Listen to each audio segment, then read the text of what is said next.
Servus, Schorsch und seine wildromantische Pfalz. Ich bin der Schorsch und bin immer noch im Keller. Ich habe ja ein Rätsel gemacht gehabt, das ist die Auflösung zum Rätsel. Vor mir blubbert's, neben mir blubbert's, überall blubbert's. Das ist das CO2, wo da rauskommt aus den Fässern.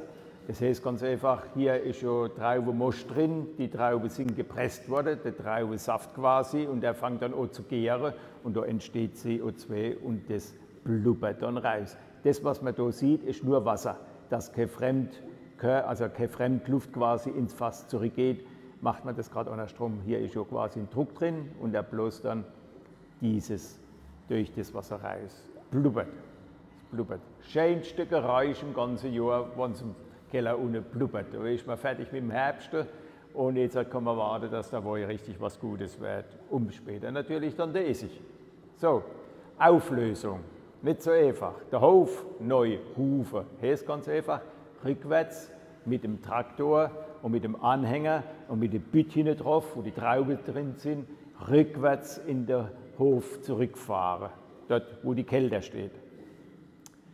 Und wenn man gegessen hat, dann gibt es kleine Reiterlich. Kleine Reiterlich sind einfach klein geschnittene Leberwurstbrot, Kriebewurstbrot, Schwademacherbrot. Einfach so kleine Reiterlich, so kleine Stückchen Brot, aber schon belegt mit Leberwursten, Kriebewursten, Schwademacher. Und hat man Reiterlich gesagt dazu. Und ein Olvedolve, das ist derjenige, wo ein Schoppenwoi nach dem anderen trinkt und langsam ein bisschen gasig wird im Kopf und dann erzählt er dumme Sachen und dann ist ein Olvedolve. Und die Mädelchen mit Zuckerschniedelchen, ach, das sind natürlich die Mädelchen, die da hocken und die essen und die trinken und mit der retten und dich so ein bisschen angrinsen und so spitzes Mundwerk haben. Das ist dann ein Zuckerschniedel. Und was tut der Woi, wenn man trinkt?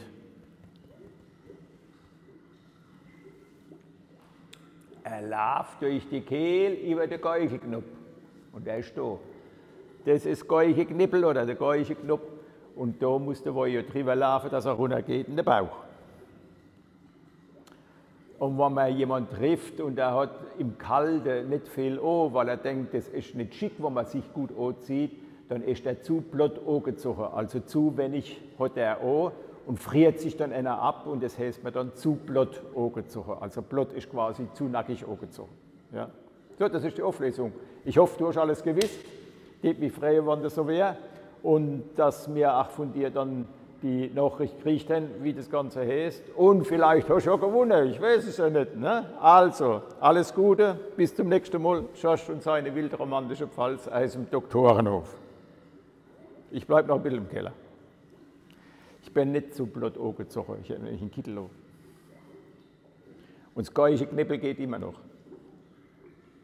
Und Reukufen brauche ich eine Milch, ich habe ja schon da. Und einen Zuckerschnut kriege ich dann, wenn ich so viel getrunken habe. Und Reiterlich, die esse ich später.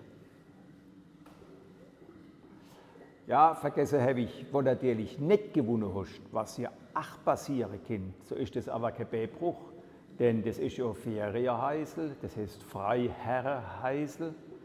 Da hat Johann Kasimir da oben die Burg hat er bauen lassen und der hat so auch gehört. Und das Freiherrenheisel kann man auch mieten. Also das geht auch. Guck mal auf unserer Homepage, da ist das Freiherrenheisel, sind auch Bilder drin, da siehst du, wie das ist. Man ist wirklich dann über dem Dorf wunderschön gelegen und es ist putzig, ganz putzig, gleich wie der Doktorenhof, die auch kein großer Betrieb ist, deswegen haben wir so ein kleines putziges Heisel. Ja? Kannst dann auch mieten. Mach's gut, servus, tschüss.